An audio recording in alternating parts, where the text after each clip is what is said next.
قرآن پاک کی ایک بہت ہی خوبصورت آیت ہے، ان الحسناتی یذہبن السیئات، یعنی بے شک نیکیاں برائیوں کو مٹا دیتی ہیں۔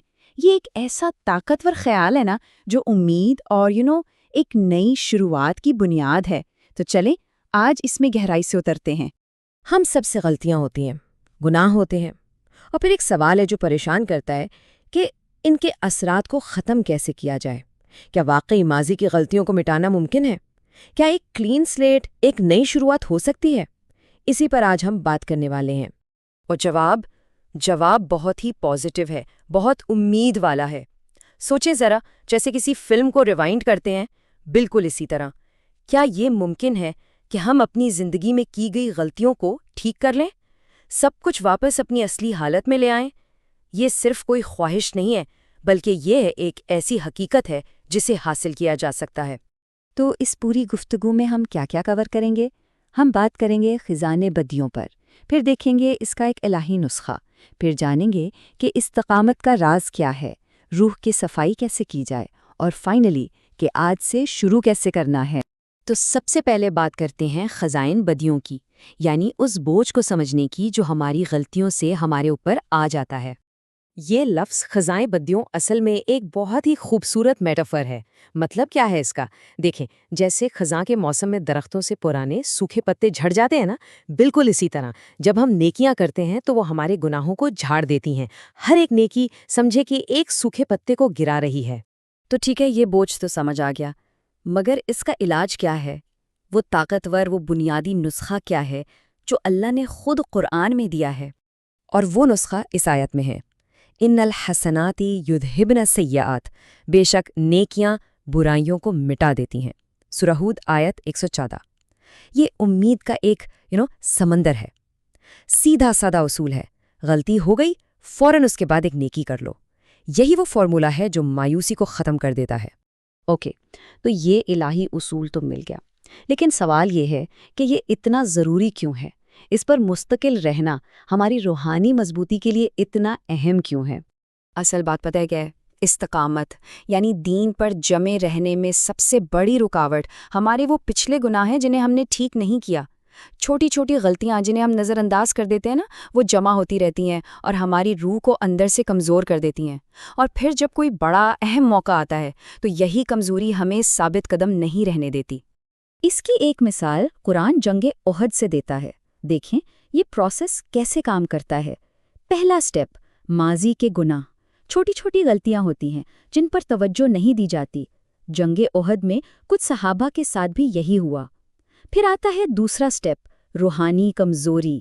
ان جمع شدہ گناہوں کا بوجھ اندر سے ویک کر دیتا ہے۔ اور پھر تیسرا سٹیپ، فیصلہ کن ناکامی۔ جب وہ نازک لمحہ آیا، اس کمزوری کی وجہ سے قدم لڑکھڑا گئے۔ یہ کوئی اچانک شیطانی حملہ نہیں تھا، بلکہ پہلے سے موجود کمزوری کا نتیجہ تھا۔ تو یہاں دو بالکل الگ الگ راستے ہیں۔ ایک ہے پستی کا چکر، غلطی کی، اسے کمزوری آئی اور اس سے ایک بڑی ناکامی ہو گئی۔ دوسرا ہے بلندی کا سائیکل، غلطی ہوئی، فوراً ایک نیکی کی، اس سے صفائی ہوئی، اور نتیجہ کیا نکلا؟ استقامت، یعنی مضبوطی۔ ٹھیک ہے، تھیوری سمجھ آ گئی۔ اب آتے ہیں پریکٹیکل سائٹ پر۔ روح کی اس صفائی کے لیے اس اصول کو روزمرہ کی زندگی میں اپلائی کیسے کرنا ہے؟ مثال کے طور پر، کچھ دنوں کے لیے والدین سے غفلت ہو گئی۔ اکثر مصروفیت میں ایسا ہو جاتا ہے نا؟ اس کا علاج کیا ہے؟ بہت سمپل۔ اچانک ایک فون کال کر لیں، صرف ان کی آواز سننے کے لیے، ان کے دل کو خوش کرنے کے لیے۔ یہ چھوٹی سی نیکی اس غفلت کے احساس کو دھو دے گی۔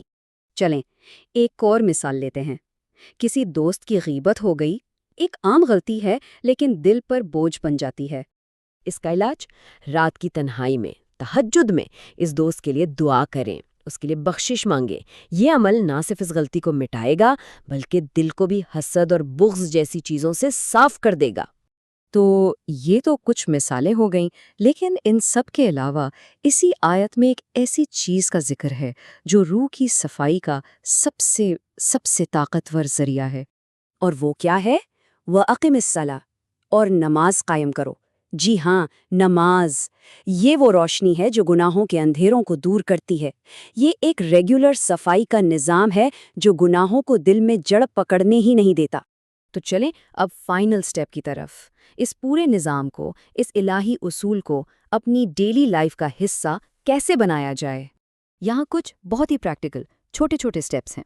فار ایگزامپل، بچے پر چیخ دیا، غصہ آ گیا، اس کا علاج یہ ہے کہ رات کو سونے سے پہلے اسے ایک کہانی سنائیں، اسے گلے لگائیں۔ سوشل میڈیا پر وقت ضائع ہو گیا، اٹھ کر قرآن کا ایک صفحہ پڑھ لیں۔ کوئی برا خیال ذہن میں آیا، فوراً اللہ کی پناہ لیں۔ کچھ غلط دیکھ لیا، وضو کریں اور 2 رکعت نماز پڑھ لیں۔ دیکھیں، ہر غلطی کے فوراً بعد ایک مناسب نیکی۔ یہ صرف گناہوں کو مٹانے کا طریقہ نہیں، بلکہ اپنی زندگی کو نیکیوں سے بھرنے کا ایک بہت ہی خوبصورت روٹین ہے۔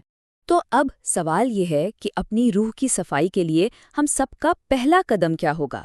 وہ پہلی کون سی نیکی ہوگی جو ہماری غلطی کا علاج بنے گی؟ اس گہرائی والی بات کو ہم تک پہنچانے کے لیے پیشکش ہے سید محمد کاشف رضا کی۔